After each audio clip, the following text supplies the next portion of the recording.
Bismillahirrahmanirrahim. Assalamualaikum warahmatullahi wabarakatuh. Waalaikumsalam warahmatullahi wabarakatuh. Nah, kami dari Stasiun Hantu di sini ingin mengungkap suatu misteri yang lama, namun nggak lama-lama banget. Nah, langsung saja mungkin narasumbernya Bang Pacun ya? Iya. Nah, monggo cerita Bang.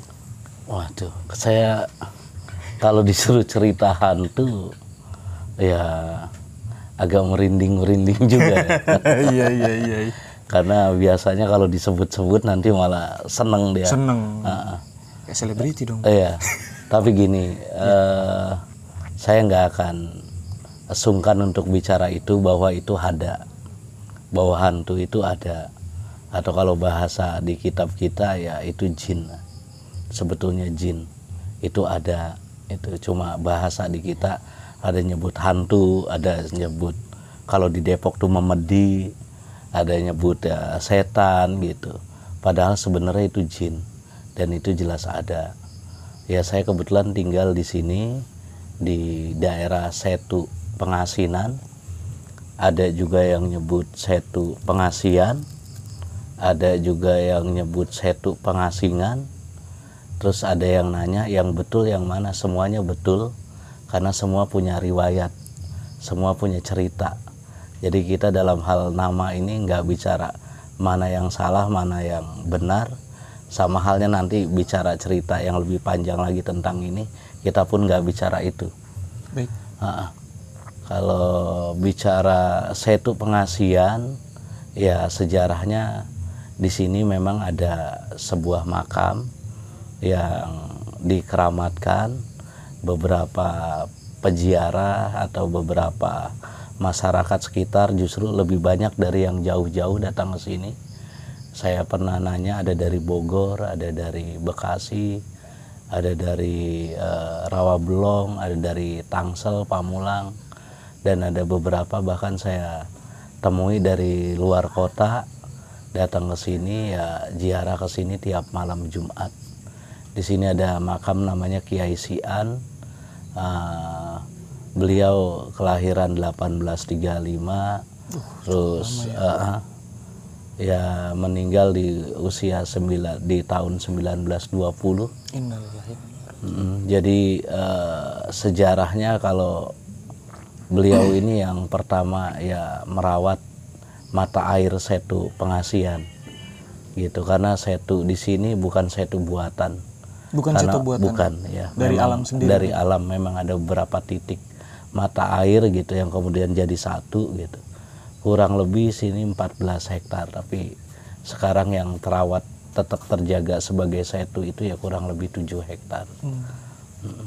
Nah, bicara Pengasian ya saya cerita sedikit. Saya sendiri sebetulnya tinggal di sini belum lama. Tinggal di sini itu baru sebelum COVID lah. Sebelum 2000 baru ya baru 2020-an lah, 2020. Nah, saya beli tanah di sini 2018. Nah, ceritanya saya cerita sedikit ya, tentang Pengasian. Jadi waktu itu saya ditelepon sama salah satu kawan ya, produser Laskar Pelangi, Om Apes ya. Saya ingin ke rumah saya. Waktu itu posisi rumah saya di Bedahan, ya saya Sherlock lokasi di sana gitu. Entah gimana ceritanya, setelah sampai Om Apes nih video call, posisinya di sini di makam Kiai Sian. Dan karena saya menghargai dan ya etika saya nggak mengharuskan Om Apes ke sana, akhirnya saya ke sini. Cerita banyak hal tentang ide-ide ide-ide menangkap atau memvisualkan nilai-nilai almarhum, karena kebetulan saya Gus Durian ya, pecinta, penggerak dan penjaga nilai-nilai Gus Dur. Ya coba divisualkan, akhirnya lewat film, terus mau rencana buat podcast gitu. Ngobrol asik dari asar sampai maghrib. Maghrib saya pas pulang tenaga saya seperti hilang. Oh, tiba-tiba ya? Iya, tiba-tiba ngelos, Vespa saya jatuh. gitu, dan saya ikut jatuh gitu. Dan selama seminggu itu ya kalau orang bilang posisi transisi. Jadi saya ke alam sebelah itu agak lumayan kelihatan lah gitu. Terus beberapa pembicaraan atau omongan ya banyak yang nggak pantas sebetulnya diucapkan, tapi saya sadar itu, tapi saya nggak mampu ngerem. Jadi seminggu itu saya ngomong gitu aja kok repot, gitu aja kok repot gitu. Terus istri saya sampai bingung gitu. Tiap malam ngimpi almarhum Gus Dur bawa cucunya gitu, diserahin ke saya, katanya temenin gitu. Terus saya ditawain terus sama Gus Dur karena cucunya ngomong bahasa Mandarin, bahasa Perancis, bahasa apa, saya cuma jawab iya aja. Akhirnya lucu gitu. 7 hari kondisi seperti itu sampai akhirnya ya sahabat dekat saya Mike Marginal komunitas taring babi nganter saya karena Bang Mike yang tahu saya punya guru gitu kan kita biasa kalau urusan hidup apapun gitu kan mesti ada guru tempat bener. Kita tanya gitu ya udah dibawa gitu juga. Kita dibawa ke Sukabumi di Bohlam. Ternyata ya singkat cerita kita udah 3 jam di situ tapi nggak sadar gitu. Wah, kok saya udah di sini gitu. Udah 3 jam kata guru saya. Terus pertanyaan guru saya tuh, Bang Pacun percaya nggak warisan itu ada nggak hanya berbentuk sawah, rumah dan tanah gitu. Arti ada warisan-warisan nilai baik atau karomah gitu. Ya percaya Kang. Ya Bang Pacun ada lah warisan sedikit lah nilai baik atau aroma dari nenek Bang Pacun, Wak Moni. Loh kok tahu Kang? Ya tadi kan cerita gitu. Nah akhirnya Kang Hudrim buka itu, terus Bang Pacun di sana itu ada tanah ya, iya. Terus ngerapi-rapi sekitar ya, iya. Memang waktu saya datang saya rapihin sampah-sampah bareng komunitas. Terus ada makam tua, terus ada yang suka judi di situ. Saya bilang tolong geser deh gitu, nggak pantas di sini ada makam gitu, nggak sopan lah gitu kan. Semua harus sadar ruang ya, tempat sadar ruang. Nah, kita kadang lagi sholat Allahu Akbar ada cicak, kotorannya nempel di sini, batal ya kecil. Padahal pada waktu bersamaan ada setengah kilo najis dalam perut kita, tapi kok nggak batal karena pada tempatnya.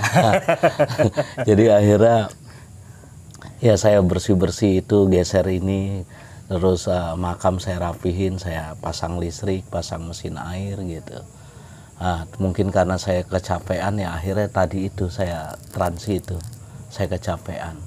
Jadi istilahnya ada nilai baik, terus karena makam ini juga beliau orang baik gitu. Nah beliau ini siapa? Kiai Sian. Kiai Sian ini siapa? Yang pertama ngerawat mata air sini. Kiai Sian ini yang punya karomah atau nilai baik, ilmu keseimbangan kasih sayang, Rohman Rohim gitu. Rohaninya. Rohaninya seperti itu. Jadi ya yang terjadi yaitu akhirnya saya netap di sini, dan ya bukan kebetulan mungkin rumah saya jadi persis di depannya itu makam Kiai Sian. Jodoh kali, udah jodoh. Seperti itu. Nah terus saya nanya ke guru saya, apa hubungannya dengan Gus Dur? Kok tiap malam ngimpi Gus Dur? Ya pertama memang saya sejarahnya dulu ya nyantri lah di Ciganjur. Bikinin air, kopi apa gitu. Ya nyantri di sana lah. Terus yang kedua ternyata makam ini ditemuin sama almarhum Gus Dur tahun 2007. Tahun 2007. Dan disampaikan ke Habib Ali Kuitang, kemudian dibangun. Gitu. Ceritanya begitu kalau pengasian. Nah, terus ada yang nanya lagi, kok ada yang bilang juga pengasinan gitu. Nah, pengasinan ini istilahnya kalau dalam bahasa ilmiahnya asin itu netral ya, menetralkan gitu. Jadi banyak tahun 90-an ini orang bertato dianggap kemudian penjahat, terus kemudian dikarungin, ditembakin, yang disebut Petrus.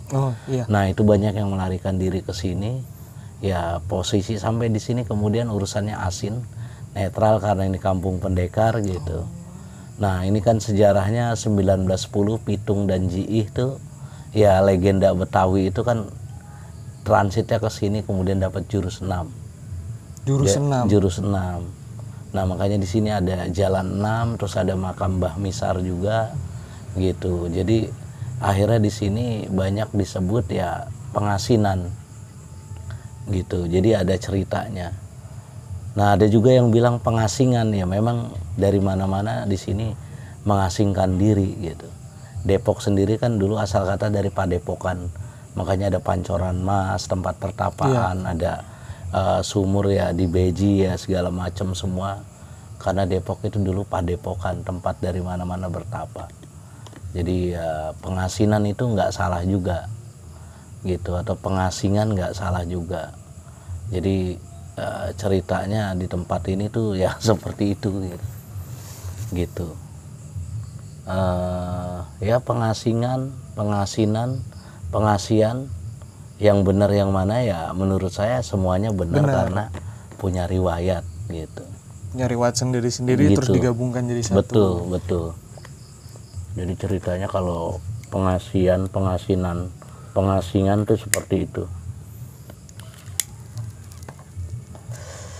Ada lagi yang perlu diceritakan?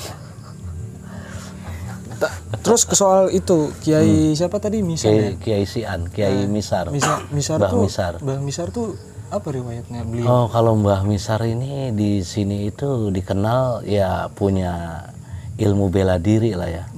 Ilmu bela diri. Tapi kalau bicara sifat-sifat baik atau ilmu agama lebih ke Kiai Sian. Oh, lebih ke Kiai Sian. Jadi sebetulnya Kiai Sian ini juga bagian dari apa ya sanatnya ya gurunya Mbah Misar dalam hal keagamaan gitu. Berarti ada sisi pendekar yang dimana dipegang oleh mungkin Kiai Misar, yang lagi satu Kiai Sian dari sisi agama. Iya, lebih ke satria lah nilai-nilainya gitu. Jadi di sini ya seperti itu gitu. Nah di Setu ini ya karena tadi ya banyak masih misteri gitu kan. Misteri itu kan sesuatu yang belum terungkap secara utuh gitu. Ya ada cerita-cerita yang menarik gitu. Misalnya ada lomba mancing di Setu ini. Terus yang nggak izin lepas ikan berapa ton, tapi lepas ikan mas gitu ya. Tapi nggak ada yang kena. Dari gitu. Sekian banyak orang yang ikut itu nggak ada yang kena sama sekali. Nggak ada yang kena. Tapi ada kelihatan mungkin ikan tuh. Iya kan ini Setu ini kedalamannya waktu itu lumayan ya. 3 meter, ada yang 5 meter gitu. Jadi nggak kelihatan, tapi bahwa ikan waktu dilepas ya peserta menyaksikan. Dan setelah pemancingan selesai ya ikan itu sampai hari ini ya nggak ada ikan mas. Apa mati kan ada bukti bangkainya, tapi ini nggak ada. Nggak ada sama sekali. Ya itu keunikan-keunikan itu.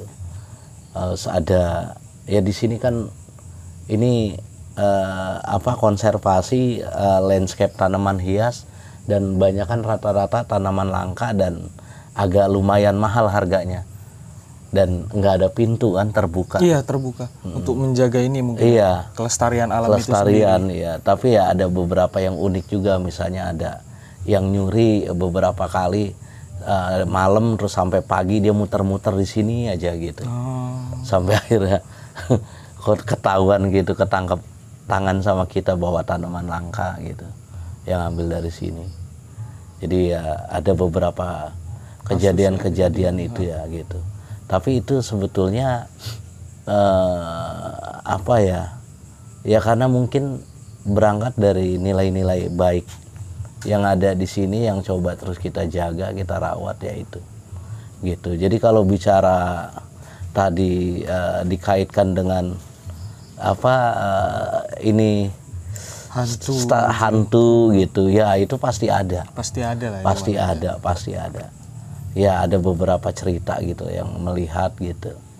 Tapi kan sebetulnya saudara kita itu untuk memperlihatkan diri kan perlu energi khusus. Benar. Jadi sebetulnya ya mereka itu kalau bukan perlu untuk mewujudkan diri itu sebetulnya nggak mau juga. kecuali misalnya udah kelewatan gitu. Iya, kelewat batas. Ada orang yang merusak atau apa ya akhirnya menampakkan gitu. Jadi saudara kita tuh yang namanya hantu atau jin itu sebetulnya paling males gitu untuk menunjukkan atau menampakkan diri karena perlu energi khusus. Iya, karena yang saya pahami juga itu kalau misalkan kayak kita ke suatu tempat atau kemana, misalkan menemukan yang benar-benar utuh kelihatan itu memerlukan energi karena dia melewati dimensi, kan kita beda dimensi sama mereka. Betul. Jadi mereka nggak sembarang. Sama halnya lebah itu nggak mungkin nyengat orang kalau nggak kelewatan, karena setelah menyengat konsekuensinya dia akan mati. Lebah kan setelah nyengat terus mati. Iya. Ya sama juga saudara kita, kalau menampakkan secara utuh itu dia perlu energi khusus karena menembus tadi dua dimensi itu gitu. Jadi bahwa mereka nyata, mereka ada, ya mereka senang pepohonan, mereka senang air, mereka senang bebatuan gitu. Ya mereka senang yang rindang-rindang, ya nggak jauh beda juga. Nggak jauh beda dengan manusia, kita ya. gitu. Masa kita aja yang suka gitu, mereka nggak boleh gitu. Nggak etis Gitu. Iya, kalau bicara sini sebetulnya teman-teman tuh sempat banyak yang mengusulkan juga kenapa di sini nggak jadi wisata edukasi. Ya, betul. Terus jadi wisata religi juga. Kenapa? Karena banyak yang ziarah ke makam Kiai Sian gitu. Banyak yang datang dari mana-mana gitu. Nah sebetulnya arti ziarah kan menyambangi, mendatangi gitu. Terus mereka bertawasul. Tawasul itu kan sebetulnya kita coba berdialog dengan orang yang sudah mendahului kita gitu. Mereka kan cuma hilang bentuk. Hilang bentuk bukan berarti hilang ruhnya, hilang orangnya. Gitu. Kita kan meninggal itu kan cuma ruh meninggalkan badan. Betul, Pak. Rasanya ada di mana? Ada di ruh. Gitu, ada di ruh. Makanya rasa dia itu masih tetap ada. Makanya kita kan suruh berbuat baik karena sepeninggal kita meninggalkan badan, ya rasa kita sebagai orang baik kita tetap ada, tetap enak gitu, tetap nyaman. Masih gitu. tersirat semalam. Nah, cuma kan persoalannya di generasi kita kadang udah agak skeptis gitu, masa bodoh atau juga terbawa sama opini yang berkembang. Wah itu musyrik, wah itu ngapain ke kuburan, ngapain berdialog dengan makam gitu. Ya sesungguhnya itu bukan berdialog dengan makamnya, dengan kuburannya, tapi berdialog dengan ruh atau meminta doa gitu untuk kemudian menyerap nilai-nilai baik yang bisa dipelajari dari sohibul makam, dari orang yang menempati makam itu gitu. Nah ini kan sebetulnya bisa dirasionalkan gitu. Kalau misalnya kita ada sedekah laut gitu kan, sedekah bumi. Ya karena kita ngambilin terus ikan, terus kapan kita sedekahnya? Ya wajar lah pala kerbau dilepas ke laut dimakan ikan teri kan, dimakan sama yang lain. Rasa terima kasih. Rasa terima kasih. Sedekah bumi sawah kita ngelepas apa gitu kan. Selama ini kita cuma mengambil tanpa memberi gitu. Di sini juga kita pernah ngadain sedekah setu gitu, lepas ikan apa gitu. Dan terbukti ternyata ketika kita memberi, kita juga nggak bisa lepas dari menerima gitu. Dan sampai sekarang ikan di setu ini lumayan sangat banyak gitu. Jadi buat teman-teman muda gitu ya, atau buat masyarakat gitu, sebetulnya kita juga nggak perlu marah sama yang bilang wah syirik, wah bid'ah, wah itu kerjaan orang yang nganggur aja atau kurang kerjaan. Sebetulnya kita juga nggak bisa benci mereka, harusnya disadarkan karena mereka mungkin kapasitasnya, kapasitas kemampuan untuk memahami itu yang belum gitu. Karena sejarah sendiri itu sebenarnya bukan nggak ada ataupun nggak ada yang ngasih tahu, karena dilupakan. Iya, karena dilupakan. Dengan makanya perkembangan zaman yang sekarang ini yang dibilang inilah digitalisasi. Iya, betul. Nah, sebetulnya sudah tercover di beberapa tulisan. Tapi kan kondisi hari ini budaya kita membaca juga agak kurang. Iya, karena gitu. udah ada yang instan. Udah ada yang instan. Nah, makanya saya ya mendukung stasiun hantu ini untuk kemudian menyebarkan informasi-informasi seperti ini divisualkan biar orang kemudian lebih mudah mencerna, Iya. mendengar, melihat gitu dibanding dipaksa harus membaca gitu. Apalagi kondisi anak muda sekarang kan mohon maaf ya, dikasih terlalu sulit cepat nyerah, dikasih yang terlalu mudah cepat bosan. Iya, benar. Jadi Cepet bosen. audio visual ini sesuatu yang sedang-sedang aja dan asik buat dinikmati untuk dapat informasi. Gitu, Bang Yusuf. Saya juga seneng lah Pak kalau kita ngobrol soal sejarah, apalagi itu ya ini budi-budi luhur lah. Karena zaman sekarang sedih rasanya kalau misalkan orang cuman nganggap itu masa bodoh, itu cuman ini. Kurang rasanya. Karena kita sadar kan sebelum kita ada yang mendahului. Oh iya. Dan itu harus diangkat gitu. Betul. Biar teman-teman pada tahu nggak sembarangan juga menyebut dan bisa menjadi informasi-informasi yang berharga. Dan satu lagi nggak apa-apa ya. Iya, boleh. Paling penting stasiun hantu ini juga jadi media buat menyambung asa, menyambung harapan. Kita kan tawasulan atau ziarah itu kan dalam rangka menyambung harapan. Iya. Jadi yang dimiliki manusia dan nggak dimiliki makhluk lain itu cuma asa. Kita punya rasa, malaikat punya. Malaikat juga marah waktu dakwah Nabi diganggu gitu. Iya. Terus setan juga punya rasa gitu, atau hantu gitu. Ya istilahnya dia tersinggung juga waktu dibilang manusia derajatnya lebih tinggi dari dia. Benar. Nah, itu punya rasa. Binatang punya rasa, makanya pas mau dimasak dia ngerasain juga sakit. Pohon dirusak juga punya rasa, tapi diantara mereka nggak ada yang punya asa, cuma kita. Makanya ketika kita putus asa, putus harapan, maka detik itu juga kita berhenti status sebagai manusia. Betul. Nah ini bagian dari menyambung asa.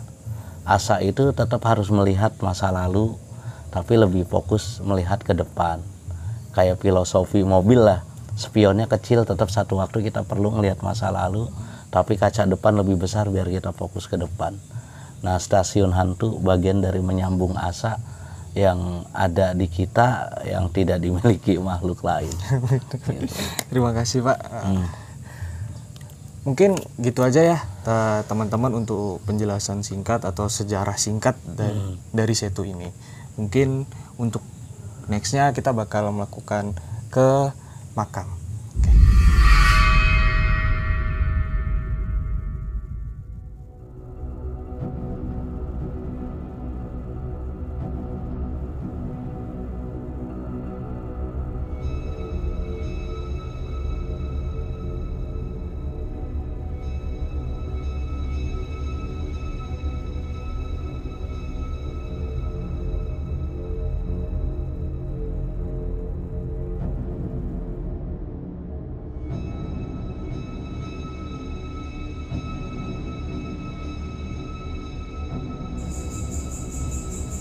Ada gayung dan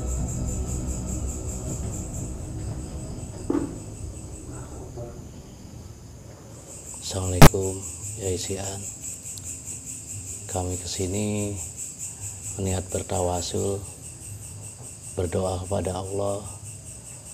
Mudah-mudahan nilai-nilai baik yang ada pada keisian bisa kami ambil sebagai jalan kehidupan.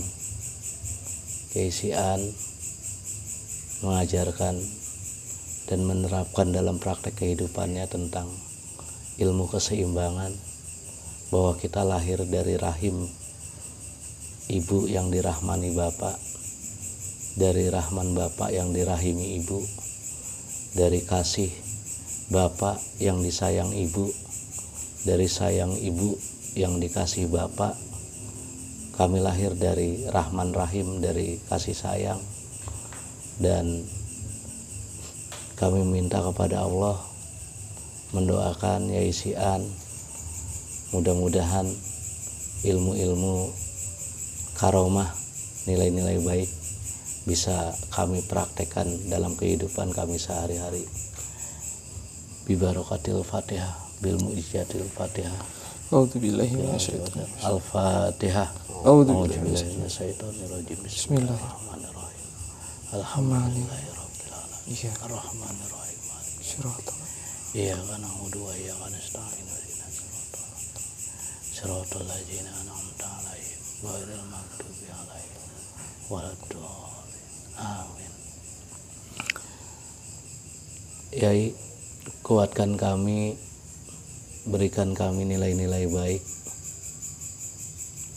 dengan kondisi hari ini. Amin.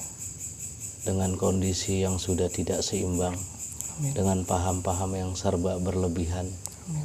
Kami ingin menyerap, kalau diizinkan dari Allah Subhanahu wa Ta'ala, untuk kami praktekkan nilai-nilai keseimbangan untuk mencapai kebahagiaan di penghujung kehidupan kami. Mudah-mudahan bisa bertemu di sana dengan keisian, dan dalam perjalanan hidup kami bisa selamat karena keseimbangan. Amin. Amin.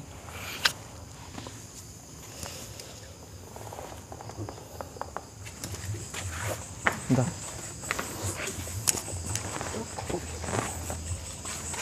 Begitu tadi kita semua sama teman-teman Stasiun Hantu, kru sekalian, ngirim doa sekaligus bertemu dengan Pak Kiai. Nah, jadi ada beberapa intuisi atau pesan-pesan yang disampaikan sama Pak Kiai sendiri, yaitu seperti ini. Janganlah kalian merusak atau melebihkan sesuatu yang pada dasarnya itu sudah ada. Yang harusnya kita lakukan itu adalah merawat, menjaga, serta melestarikan dan disebarkan. Disebarkan sesuai artinya, sesuai makrifatnya, jangan dilebih-lebihkan, jangan dikurang-kurangkan. Karena beliau sendiri pun merasa merasa sedih dengan apa yang terjadi sekarang, apalagi di penghujung zaman ini. Semoga semuanya bisa kembali seperti sedia kala, dan teman-teman juga pada belajar apa yang harus dilakukan dan apa yang tidak harus dilakukan, dan apa yang harus disebarkan. Jangan sampai menghasut, terutama merusak. Itu yang disesakan sama beliau. Dan harus seimbang, tidak boleh lebih.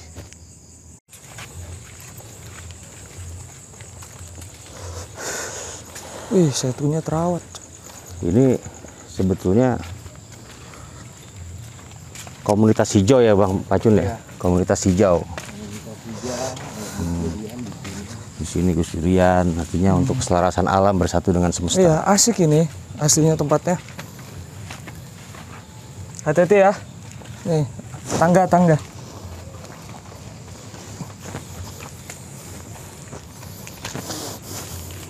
Waduh, bismillahirrahmanirrahim.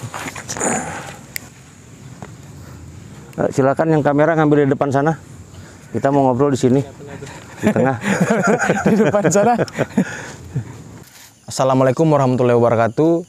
Selamat malam teman-teman semua. Salam sejahtera. Semoga teman-teman semua senantiasa dilancarkan segala urusannya dan rezekinya senantiasa dilimpahkan oleh Yang Maha Kuasa.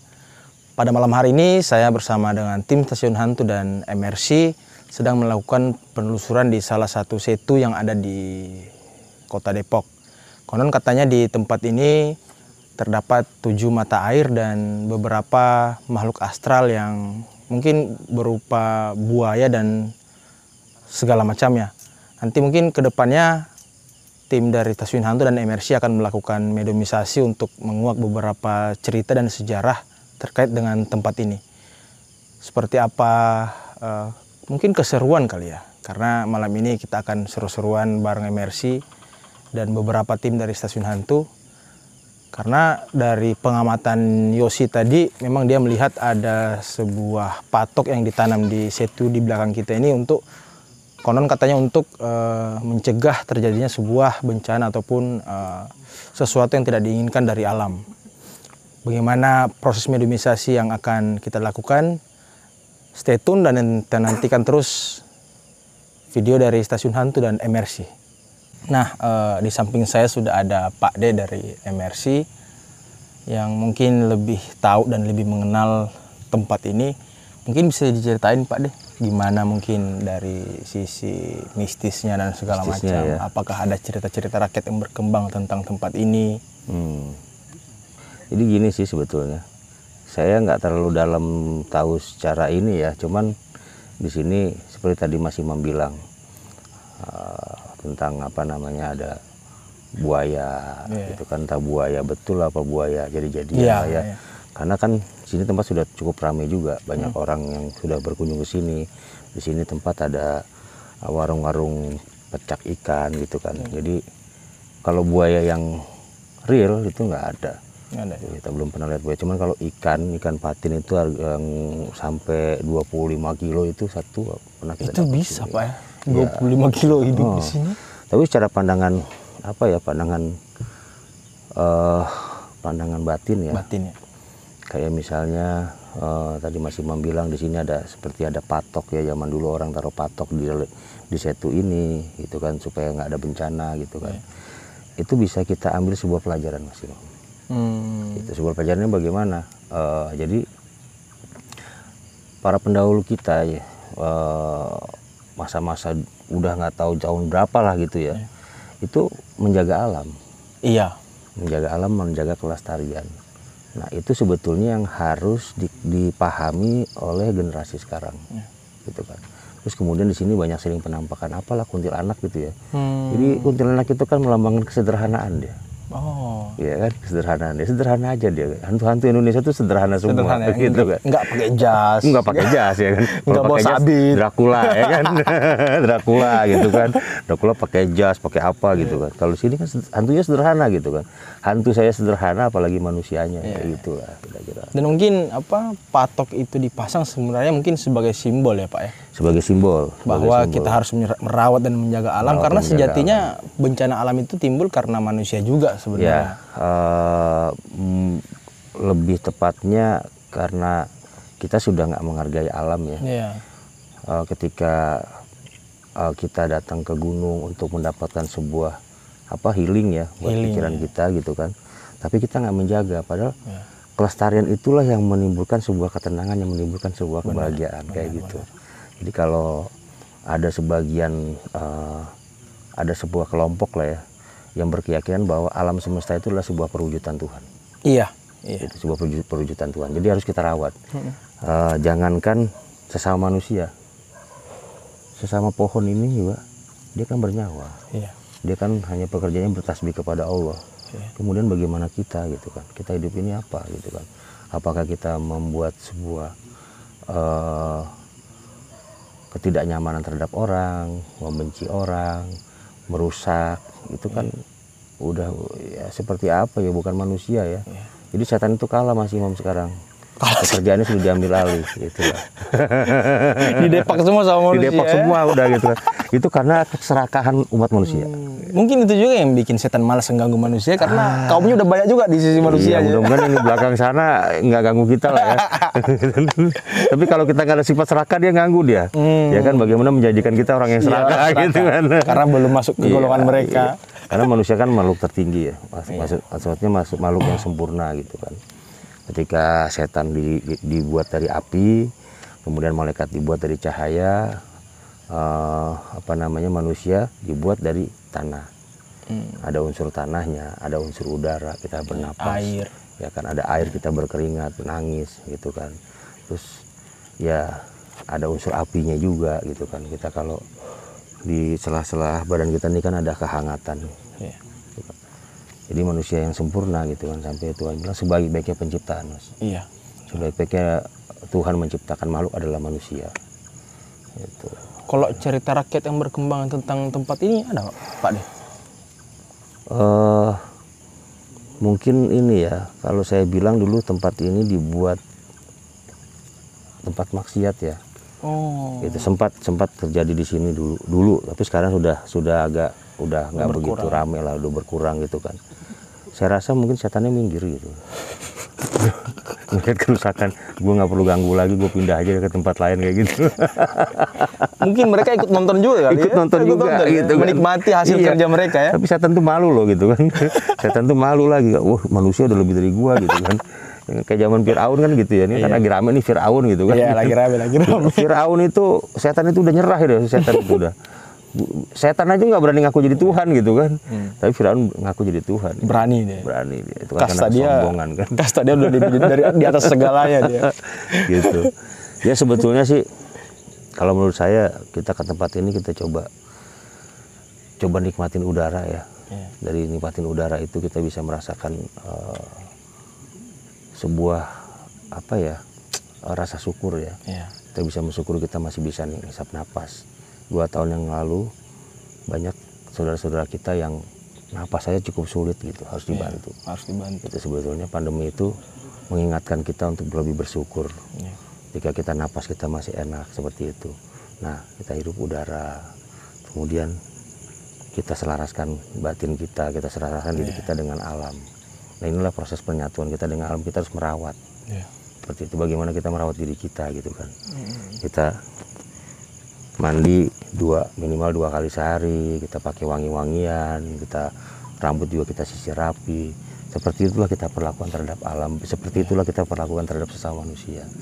Nah, ini yang harusnya dipahami oleh generasi muda sekarang. Intinya harus menjaga dan merawat alam ya. Yes. Karena itulah mungkin harta yang terbesar dititipkan oleh Allah kepada kita ya. Betul, apalagi Indonesia kan. Apalagi Indonesia sangat kaya. Indonesia. Sangat kaya dan sangat orang iri gitu kan. Iri. Orang iri lihat berebutan. Indonesia. Iya. Indonesia berapa suku ya? Banyak banget. 1300-an 340 suku. Iya. Bahasanya pun bahasanya berapa kali lipat dari sukunya. Sudah banyak lah pokoknya. Karena satu suku kadang beberapa bahasa yang dia punya kan. Tapi bisa bersatu. Bisa bersatu. Itulah Bhinneka Tunggal Ika. Bhinneka Tunggal Ika itu muncul di zaman kerajaan Singosari. Prabu Kertanegara. Hingga Prabu Kertanegara itu kan tertulis di kitab Sutasoma ya. Prabu Kertanegara itu bercita-cita untuk mempersatukan Nusantara. Nah, terwujudnya pada saat Majapahit. Berarti dari dulu emang sudah ada visi buat kebinekaan itu. Sudah ada kebinekaan itu sudah ada.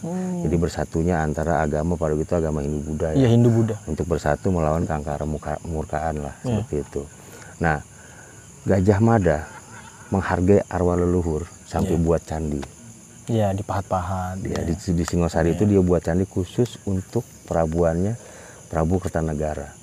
Jadi kalau kita sebagai generasi muda ini datang ke makam leluhur, kita hormati leluhur, itu adalah sebuah penghormatan di mana beliaulah yang menginspirasi kita. Seperti itu. Nilai-nilai kehidupan yang dibangun leluhur kita dulu, yang norma-norma kehidupan, itu yang harus kita bawa sekarang. Karena kan kalau kita lihat sekarang anak muda itu sepertinya udah nggak on the track. Iya. Selain itu juga takut dibilang kafir kan.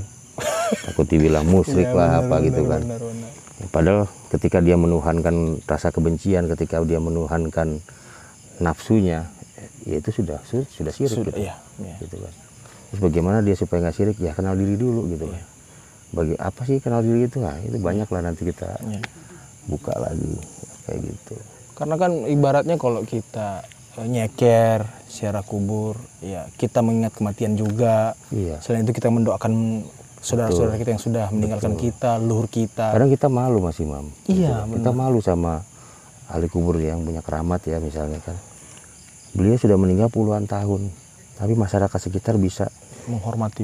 Bukan menghormati, bisa mendapatkan rezeki dari yang hidup di sekitar makam. Iya, di sekitarnya. Dia bisa jualan, dia bisa apa kan gitu ya. Terus nanti kalau kita mati gimana? Gitu. Apa yang bisa kita kasih ke? Apa yang bisa kita kasih? Boro-boro bisa ngidupin orang. Selama hidup saja sudah menyusahkan orang kan gitu. Kalau kata orang Jawa itu membangun mengenak tias ing sasami. Jadi membangun sesuatu yang mengenakan hati orang lain. Itu yang tidak disadari sama generasi kita. Karena mungkin visi leluhur kita dulu tuh lebih jauh ke depan ya, bagaimana anak cucuku nanti hidup. Bukan. Kalau menurut saya lebih tepat ya. Artinya saya tidak menyalahkan kata-kata itu, artinya lebih tepatnya leluhur kita itu memperoleh kesejatian. Begitulah orang hidup seharusnya. Dari sejak Nabi Adam sampai nanti hari kiamat. Jadi orang itu sebagai manusia, makhluk yang paling sempurna ya, makhluk yang paling sempurna itu harus membangun sesuatu yang bermanfaat buat orang. Bermanfaat buat orang, mengenakan hati orang lain. Senyum kan sedekah kan? Sedekah, senyum sedekah, tanya kabar gitu. Nah ini kan yang harus dipahami gitu loh. Sekarang ini kan nggak seperti itu gitu kan. Lo butuh gua, Apa yang bisa lo berikan sama gue? Hanya sebatas itu. Timbal balik jadi. Timbal balik aja, hubungannya sebatas itu. Itu bukan antara sesama manusia gitu ya.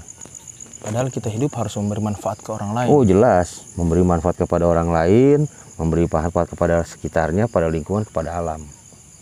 Karena sekarang kalau alam itu ditata, diatur yang baik, indah, menjadi sebuah keindahan, kita bisa mendapatkan keindahan itu bisa kita rasakan, sehingga kita bisa menghilangkan rasa jenuh, rasa apalah kan gitu ya. Nah ini kan nggak disadarin. Kadang kita mendapatkan ya kalau kita healing ke gunung gitu kan, tapi kita buang sampah sembarangan. Benar, nggak dibawa pulang sampahnya, malah mengotori jadinya. Kotor gitu kan. Salah satunya rokok ya. Rokok kalau misalnya bukan ada plastiknya, mungkin ini bisa jadi obat buat pohon. Iya. Gitu kan, buat apa namanya racun hama ya. Itu racun hama. Ya gitulah masih bang. Ya, gitu. Jadi kita malu ya sama makhluk-makhluk jin-jin itu ya. Hidupnya sederhana ya. Sederhana banget. Sederhana banget. Tujuan hidupnya sederhana banget. Iya. Apalagi genderuwo nggak pernah pakai minyak wangi. Nggak pernah. Nggak pernah ada. Malah banyak manusia yang pengen main sama genderuwo. Dalam tanda kutip main sama genderuwo ya. Ya. Jadi sebetulnya minyak wangi itu, kenapa sih kita pakai minyak wangi? Kan tujuannya supaya kita nggak bau ya. Iya. Supaya kita nggak bau, terus kemudian orang yang dekat kita tuh senang gitu. Senang, nyaman. Nah, nyaman gitu kan. Nah, harusnya sifat kita juga seperti minyak wangi itu gitu. Minyak wangi, dimana orang kalau ngelihat kita, oh bahagia. Iya. Ketika kita nggak ada, orang-orang rindu sama kita. Nah itulah gitu kan. Itulah yang ditinggalkan sama leluhur-leluhur kita. Nilai-nilai ini yang sekarang tidak dipahami, bukan tidak dipahami, banyak orang yang tidak memahami. Dan mulai ditinggalkan sama orang-orang mungkin. Oh iya, ditinggalin. Karena kalau kita lihat orang yang masih mengurus dan merawat, ya ibaratnya makam leluhurnya itu dia mendapat banyak nilai-nilai kehidupan dari situ. Betul. Dari kesabaran, dari mungkin beribadah lebih giat dia. Minimal dia tahu bahwa saya akan ke situ nanti. Iya. Minimal itu tahu. Gitu ya. Jadi ketika sebuah bangsa tidak menghargai leluhur, tidak memahami sejarah, ya itulah awal daripada kehancuran bangsa. Ya. Gitu. Karena kalau dibilang, kalau kita yakin bahwa Indonesia ini hebat, Indonesia ini kuat, kita kan harus pede, gitu kan. Dan kita harus tahu budaya kita apa sih, nilai luhur bangsa kita ini apa sih, kan gitu kan. Nah itu ada semua di dalam Pancasila sudah dirangkum gitu kan, gitu. Para founding father kita tuh sudah memikirkan gitu. Dari semua agama, semua kepercayaan, agama, budaya menyatu dengan 5 sila itu. Iya, hebatnya. Dan Indonesia. Iya, dan nggak ada yang ini ya cekcok dan segala macam. Ya harusnya seperti itulah, kayak gotong royong gitu kan. Itu kan udah apa ya? Itu kan kepedulian kita terhadap sesama. Ya kan. Apa namanya kalau zaman dulu tuh orang-orang tua kita bilang mangan orang mangan kumpul ya kan. Iya. Kumpul adem ayem gitu kan, rukun gitu kan. Kalau sekarang kan kalau bisa ya kita ya harus makan, harus kumpul, harus rukun, harus gotong royong kayak gitulah gitu kan. Karena Indonesia udah kaya gitu kan. Harus lebih di atas seluruh kita kalau bisa. Perlakuannya, cara berkawannya dengan sesama. Mungkin bahkan di bawah mereka juga pinter memposisikan dirinya ketika bertemu dengan orang mungkin yang kurang mampu. Dia bisa berbaur. Betul. Tanpa adanya sekat di antara mereka. Itulah kerennya leluhur kita. Ya intinya tugas kita hanya satu, membangun mengenak tias ingsa sami, membangun sesuatu yang mengenakan orang lain. Sudah itu sajalah. Itu aja intinya gitu kan. Karena kan Rasul dan Nabi diutus itu oleh yang di atas itu hanya untuk memperbaiki akhlak. Ketika akhlak itu sudah baik, maka pekerjaannya hanya mengenakan hati orang lain, mengenakan membuat sesuatu yang bermanfaat buat lingkungan, buat manusia, buat seluruh alam. Kalau perlu kuntilanak, genderuwo itu kita berikan dia kenikmatan. Kita berikan sesuatu yang mengenakan dia. Nggak ada salahnya kita berbagi kan? Karena dia kan makhluk Tuhan juga. Itu. Keren ya, banyak pesan yang bisa kita petik dari kegiatan kita malam ini. Utamanya persatuan itu harus dijaga, alam itu harus dijaga, jangan dirusak. Jadi saya pernah Mas Imam ini cerita ya. Iya Pak. Saya merasakan sebuah sosok di belakang saya seperti perwujudan goib lah gitu. Waktu itu saya sendiri di tempat yang sepi, gelap. Kemudian saya sedekah sama dia, sedekah doa lah ya. Kita bisa kirim Fatihah apa segala macam. Terus kita komunikasi, kita ngomong sama dia. Saya kan sudah baik sama kamu mau ngapain? Saya kan gak gangguin kamu. Jadi perwujudannya si makhluk ini bagaimana bayangan kita. Akhirnya bayangan kita pada saat kita ingin menjadi sesuatu yang baik, bukan dalam fisik, bukan hanya dalam fisik ya, fisik dan batin. Dia juga berwujud menjadi sesuatu yang indah. Jadi saya pada saat itu ditemenin oleh sesuatu yang indah, bos. Gitu. Asik kan? Berarti jangan terlalu negatif dengan makhluk-makhluk itu ya? Iya. Mereka juga makhluk Tuhan juga. Gitu. Kayak misalnya sesajen ya, kita ngasih sesajen. Apa salahnya sih kalau memang itu bisa dinikmati sama mereka? Gitu. Berbagi, kemudian, Pak. Minimal dimakan sama tikus, binatang-binatang, kucing. Iya benar.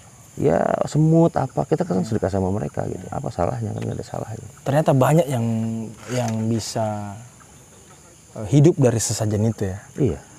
Bukan hanya mungkin makhluk gaibnya, tapi hewan-hewan juga bisa makan dari nyata, itu. Bisa, gitu. Dan orang nggak sampai ke sana mungkin. Iya, barangkali ada orang datang lapar ya kan, nggak punya duit, warung juga jauh ya kan. Dan itu ada makan diambil juga, bermanfaat juga. Saya pernah Pak waktu daki gunung.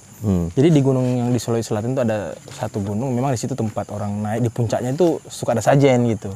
Kadang ada yang bawa ayam hitam. Dan waktu itu lagi ada ayam dan kita pengen makan ayam, maksudnya pengen makan yang lain gitu. Ya udah kita tangkap. Benar kejadian ya. Iya, kita tangkap terus kita sembeli, bakar.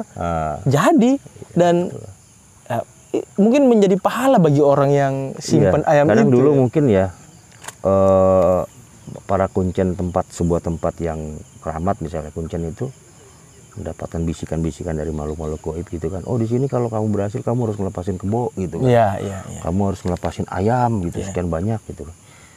Itu apa salahnya? Karena dengan begitu itu melestarikan alam kan.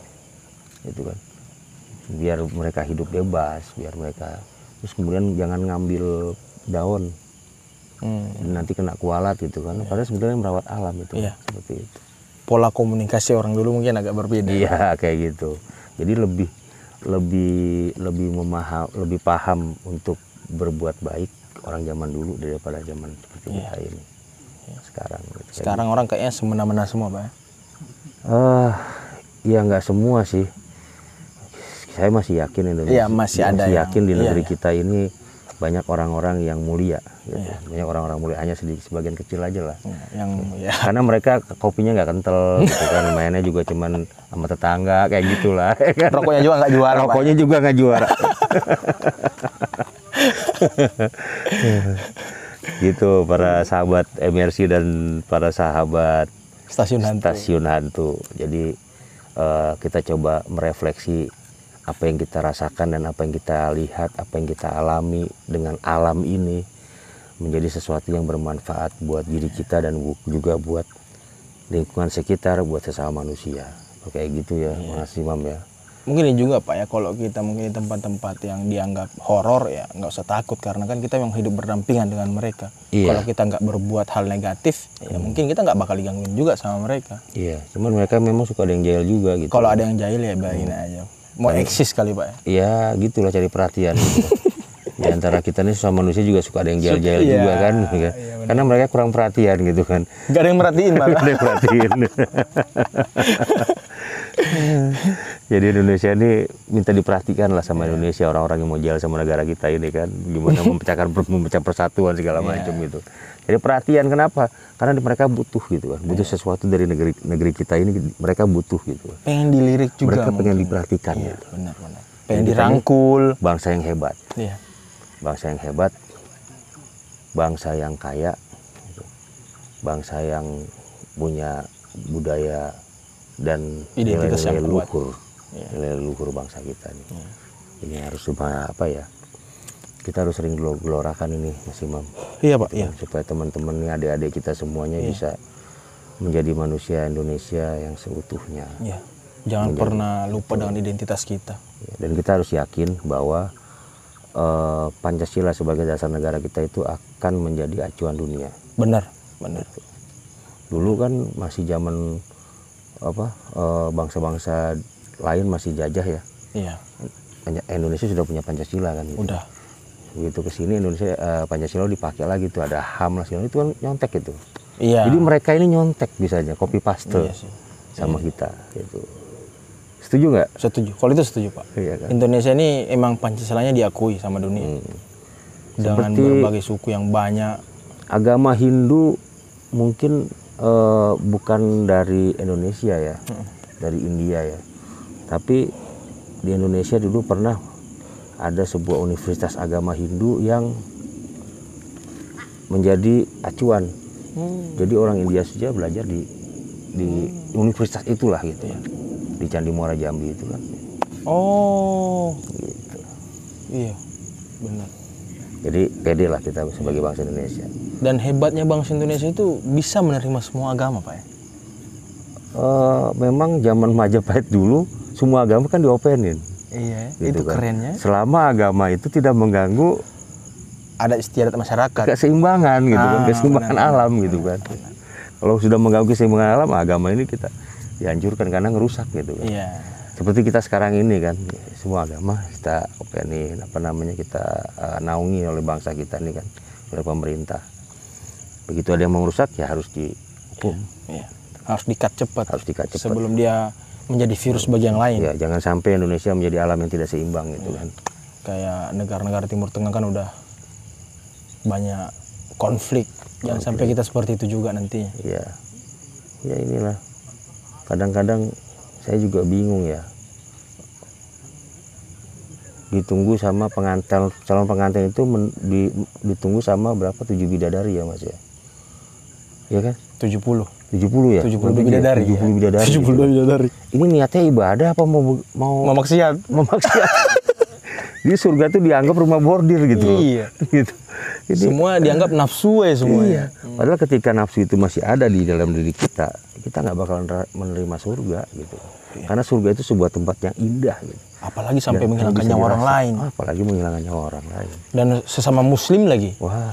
Iya. Itu kacau tuh. Dan dalam keadaan tidak perang. Nah, itu luar biasa sih pola pikir mereka tuh, saya nggak bisa sampai. Mungkin setan udah kalah kali itu ya. Kata setan, aduh ini kok kuncen aku nih kata. Ya kita sama-sama berdoa ya, mudah-mudahan jiwa-jiwa yang sesat itu Segera tercerahkan dia. segera tercerahkan menjadi jiwa-jiwa yang Karena kan, nasionalis, iya, Pak, kebangsaan, karena kan sudah ada bukti, kemanusiaan yang tinggi Iya. gitu. Kayak siapa Ali Imron, siapa Umar Patek. Ya mereka kan akhirnya sadar gitu bahwa ya udah kita harus menjaga kerukunan ini karena ini hadiah dari Tuhan juga sebenarnya. Betul, dan yang memang itu adalah sesuatu yang harus dijaga gitu kan. Iya. Sesuatu yang harus dijaga sebagai manusia, ya harus menghargai gitu. Iya. Karena agama itu sekali lagi Nabi dan Rasul diutus hanya memperbaiki akhlak manusia kan ya. Iya.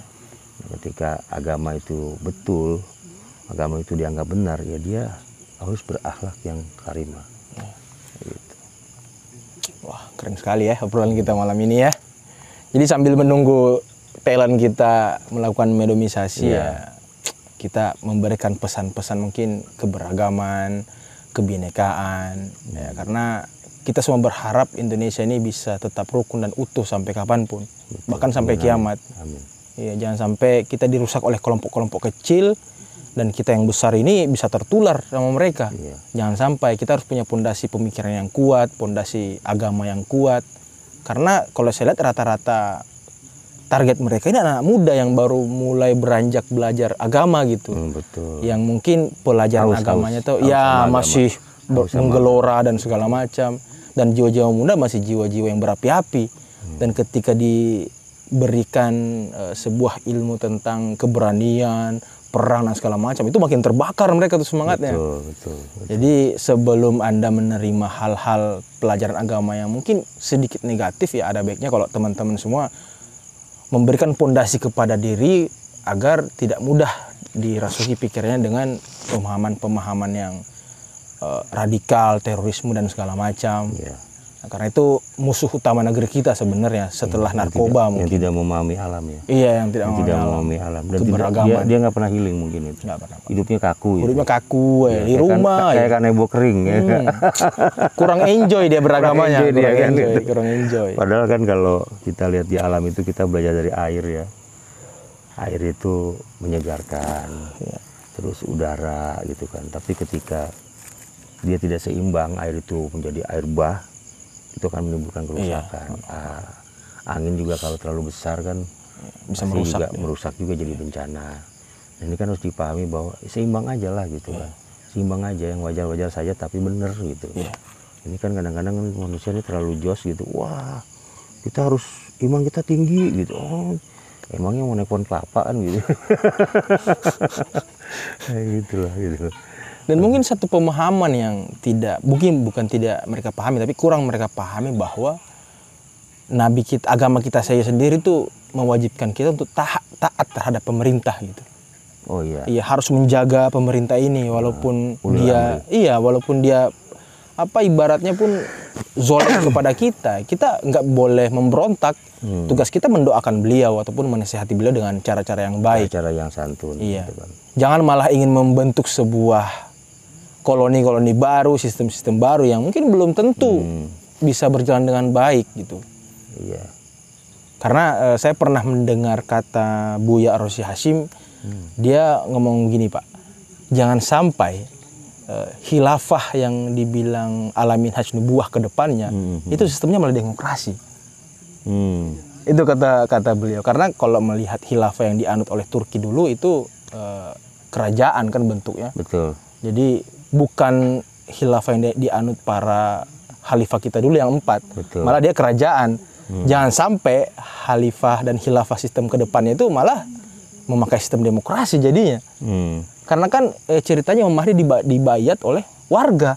Nah, dan demokrasi kan kita yang memilih pemimpin. Dan memang harusnya seperti itu mungkin ya. Artinya gini loh, demokrasi itu adalah ya kalau dalam berkoloni harus seperti itulah gitu. Dalam membangun sebuah negara harus seperti itu kan, gitu kan. Jadi kembali ke fitrah gitu. Manusia tidak bisa membenci orang lain untuk terus kemudian kita menimbulkan keburukan terhadap orang itu gitu. Sentimen negatif kepada orang. Betul. Apa bedanya teroris itu dengan dukun santet yang jahat? Gitu kan. Orang dibunuh karena tidak sesuai dengan apa yang dia mau sama si pasiennya ini ya. Begitu juga dengan mengatasnamakan Tuhan, dia tidak menjadi seseorang yang sesuai dengan keinginan Tuhan gitu. Kayak udah ketemu Tuhan gitu. Mereka kadang-kadang dia bilang, paling benar. Iya. Gitu. Saya udah ketemu aja sama Tuhan itu. Padahal apalah istilahnya. Gak mungkin lah sifat Rahman dan Rahimnya Gusti Allah itu kan tercermin sama diri kita. Gitu kan, tercermin sama diri kita. Kita harus bisa melakukan sesuatu sesuai dengan sifat-sifat Tuhan gitu kan. Kecuali al-mutakabir ya. Nah, ketika sombong jangan coba-coba gitu. Nanti sombong dipakai pula kan. Ya, mungkin ini pesan terakhir dari saya juga kepada teman-teman, kalau di era modern ini yang penuh dengan teknologi, perkembangan teknologi yang pesat, banyak informasi-informasi yang beredar yang kita belum tahu kebenarannya gitu. Entah itu informasi tentang agama, tentang persatuan. Kadang kita harus punya guru dan punya landasan berpikir untuk mencerna semua informasi yang kita dapatkan agar tidak tersesat nantinya. Itu pesan saya kepada generasi-generasi muda yang nantinya bisa menyongsong Indonesia Emas 2045. Perkuat landasan berpikir dan keagamaan kita dan pintar cari guru. Betul. Dan kalau mau mendapatkan surga, lihatlah Indonesia. Kalau mau lihat Indonesia, Anda harus memahami leluhur Indonesia, Anda harus memahami sejarah Indonesia. Seperti itu. Yuk, itulah tadi obrolan saya dengan Pak D dari MRC. Semoga pesan positif yang kami sampaikan bisa Anda terima, dan adapun pesan-pesan negatif yang mungkin terselip atau di lidah kami mungkin itu datangnya dari makhluk-makhluk ada di belakang. Makhluk-makhluk di belakang. Kita salahkan aja makhluk-makhluk. Iya, kita salahkan aja. Yang penting ada kiri kambing hitam. Yuk, kita lanjut lagi ke teman-teman kita yang sedang melakukan meditasi. Ya, teman-teman di rumah, sekarang Yosi sedang melakukan meditasi untuk medomisasi. Mungkin kita bisa mendapatkan sedikit banyaknya cerita tentang awal mula tempat ini dan seperti apa perkembangannya sehingga tempat ini bisa menjadi sebuah setu dengan 7 mata airnya dan beberapa makhluk astral yang menurut penerawangan Yosi tadi terdapat di setu ini.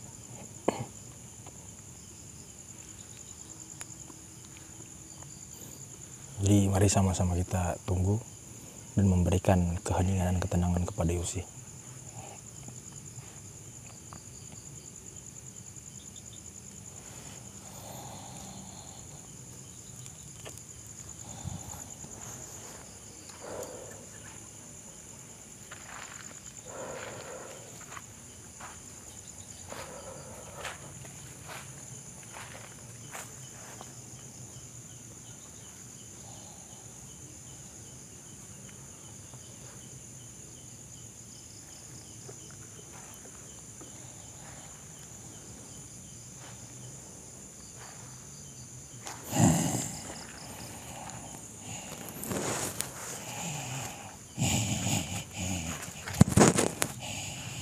Assalamualaikum. Assalamualaikum.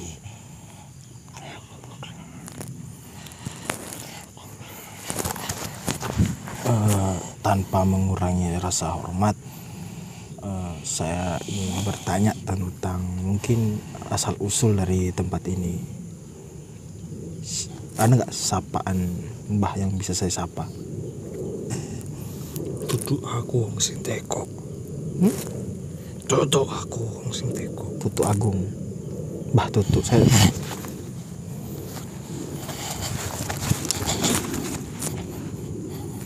Mbah, boleh diceritakan nggak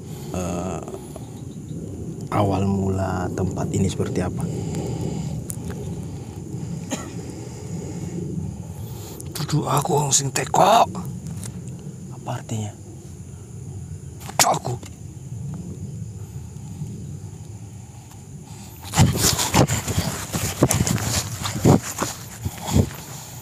Mbah, bisa bahasa Indonesia nggak?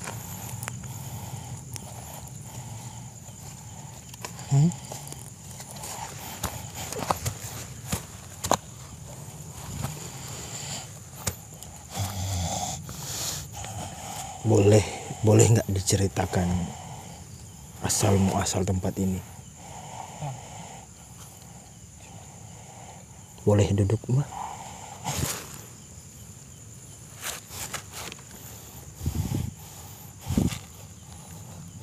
Punten, Mbak. Boleh nggak?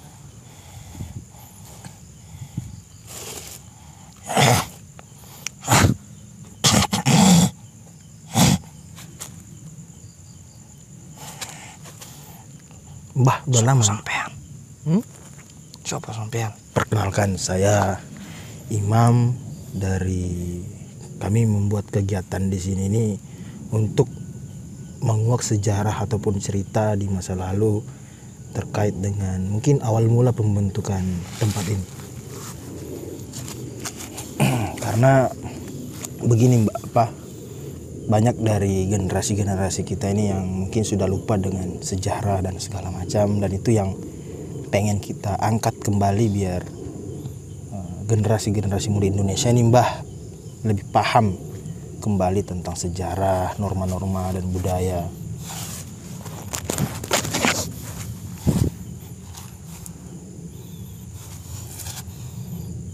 Tujuh mata air di sini.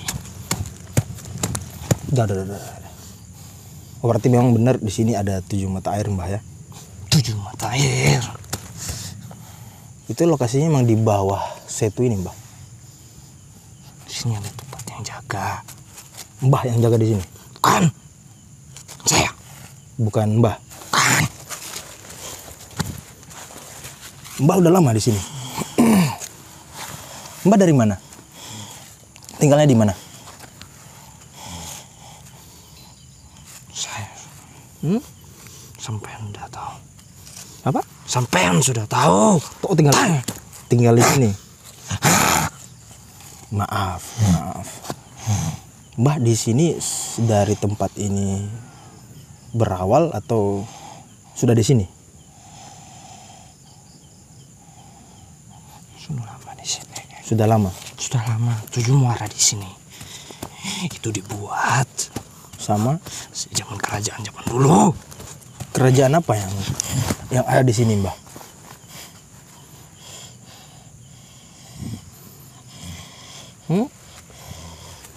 Udah di sini aja.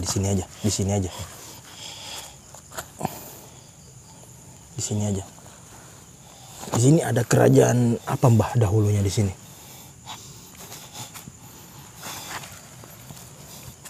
Siapa yang sampean bawa? Siapa yang sampean bawa? Maksudnya? Siapa yang bawa? Hah? Yang bawa apa? Siapa yang sampean bawa di sini ya? Yang saya bawa. Ini teman-teman dari stasiun hantu nih, Mbah.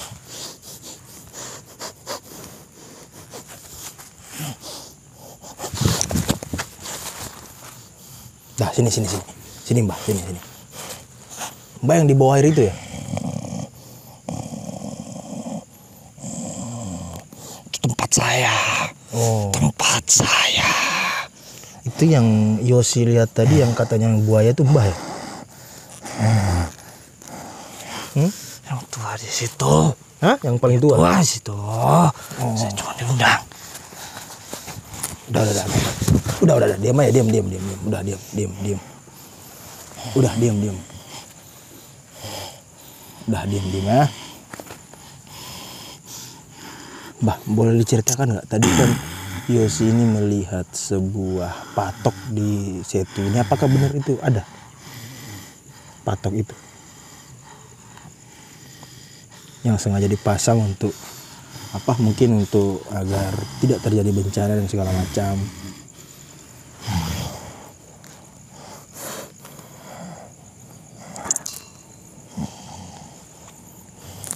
Nah, bisa duduk.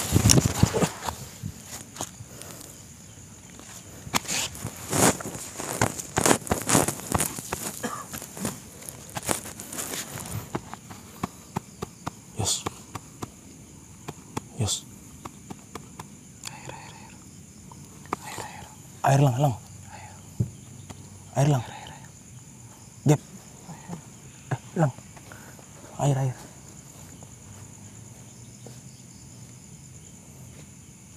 Dah, duduk, Yos. Lu bisa duduk gak?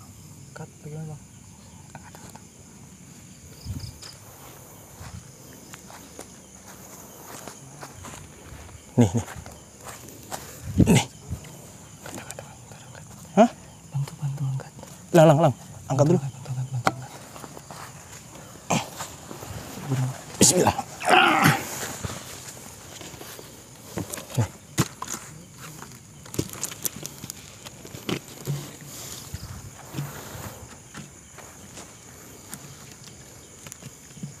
Itu tadi siapa, Yos?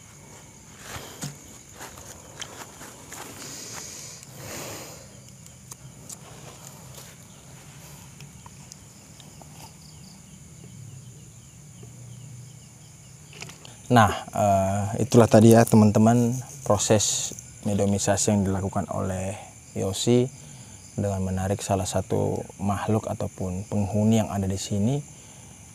Tapi saya kurang tahu itu tadi siapa karena dia berbahasa Jawa dan saya nggak bisa berbahasa Jawa. Mungkin Yosi nanti akan menjelaskan. Silahkan, Yos. Jadi yang pertama itu di sini itu muara gede lah awalnya. Yang tadi itu siapa dulu mungkin? Yang tadi itu sebenarnya nggak tahu ya namanya siapa. Kalau saya jelasin hewannya aja lah, dia itu hewan yang hidup di air ini. Salah satu buaya lah yang tadi itu.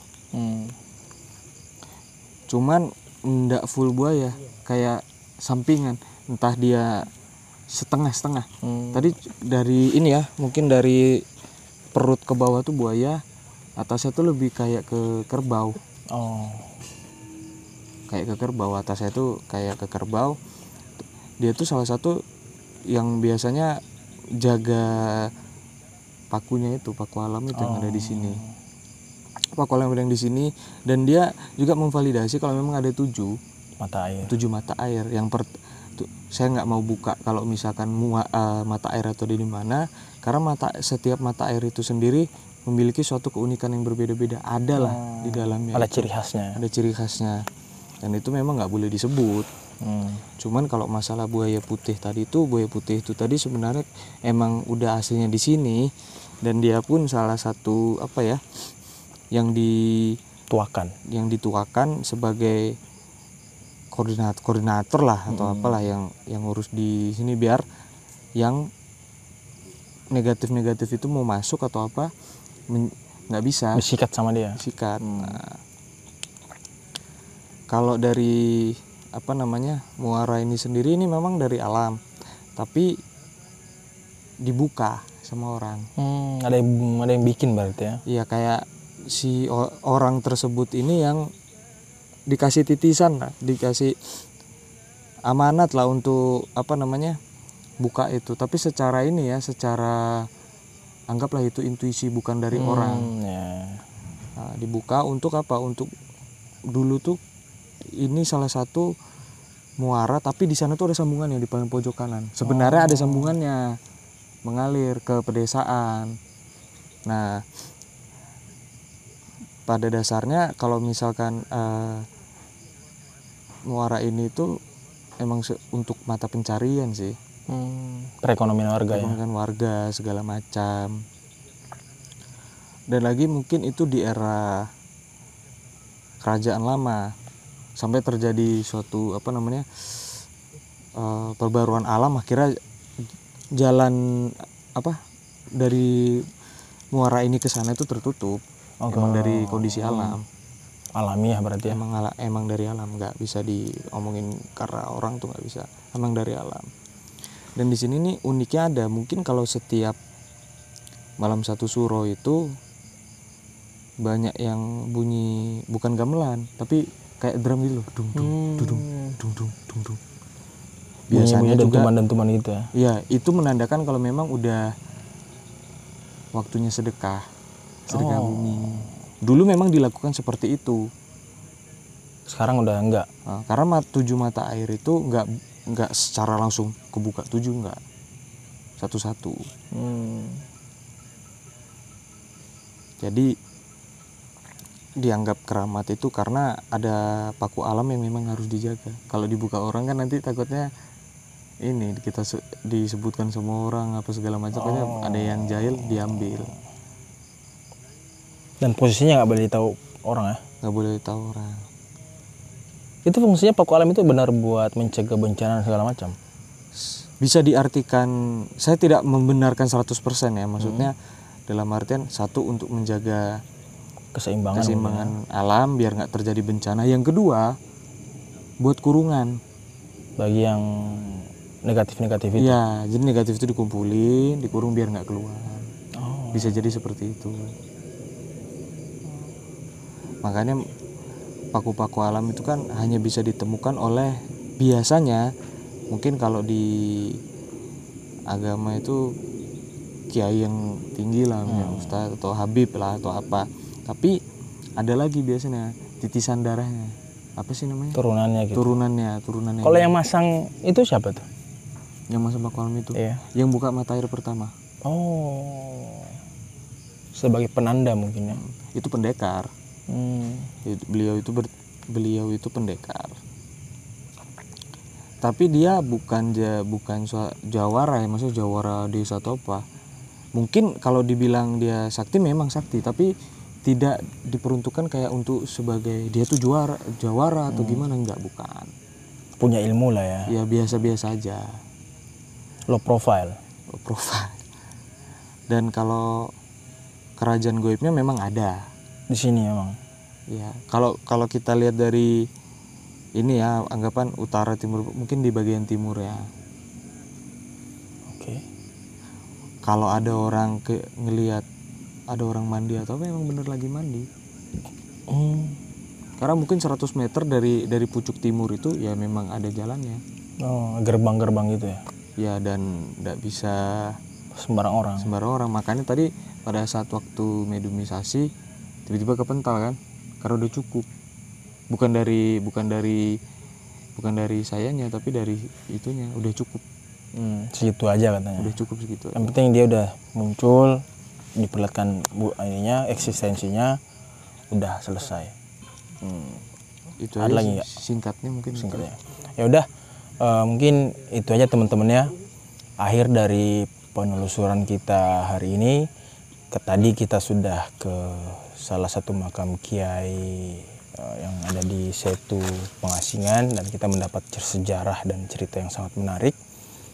Dan sekarang saat ini kita berada di Setu 7 Mata Air yang ada di Depok, dan kita juga mendapat salah satu informasi dari makhluk yang ada di sini bahwa memang ada 7 mata air di sini, dan ada patok yang menjaga keseimbangan tempat ini. Mungkin cukup sekian perjumpaan kita kali ini. Jangan lupa subscribe, like, dan share video ini, dan channel YouTube Stasiun Hantu dan channel YouTube MRC yang menemani kita melakukan perjalanan dari malam tadi. Nanti link channel YouTube MRC akan kita tampilkan juga di bawah, dan nanti video dari tempat yang pertama juga nanti bakal kita tampilkan juga di channel YouTube MRC, dan ada beberapa pesan-pesan yang mungkin bisa kita ambil positifnya, dan yang kalaupun ada yang negatifnya boleh kita jangan diambil lah atau dibuang. Yuk, cukup sekian dari saya dan Yosi dan tim dari Stasiun Hantu dan tim dari YouTube MRC. Semoga teman-teman semua senantiasa diberi kesehatan dan kesempatan agar dapat selalu menonton video-video dan episode-episode terbaru dari Stasiun Hantu. Saya pamit dan undur diri. Billahi taufiq wal hidayah. Wassalamualaikum warahmatullahi wabarakatuh. Waalaikumsalam warahmatullahi wabarakatuh. Salam Rahayu. Mitra Resim Community yang sadar hukum dan mencintai negeri ini. Kali ini kita kolaps nih sama Stasiun Hantu. Stasiun Hantu. Kebetulan ditemani sama Bang Pacun dari Gus Durian Depok. Asik. Kita lihat apa tadi Bang ya? Makam, kita ziarah makam gitu kan. Artinya begini, sebetulnya kalau kata Bang Pacun tadi, banyak orang yang mengkafirkan, membid'ahkan, pokoknya memusyrikan lah gitu kan. Padahal yang harus kita tahu bahwa ada makam-makam yang orang-orang pendahulu kita dulu itu dia itu meninggalkan nilai-nilai luhur ya Bang ya, meninggalkan nilai-nilai luhur yang harus kita contoh. Kalau kata Bang Pacun, lihat spion untuk fokus ke depan, seperti itu. Sekarang kita lihat setunya, setu Pengasinan atau Pengasingan. Oke, MRC hadir untuk negeri.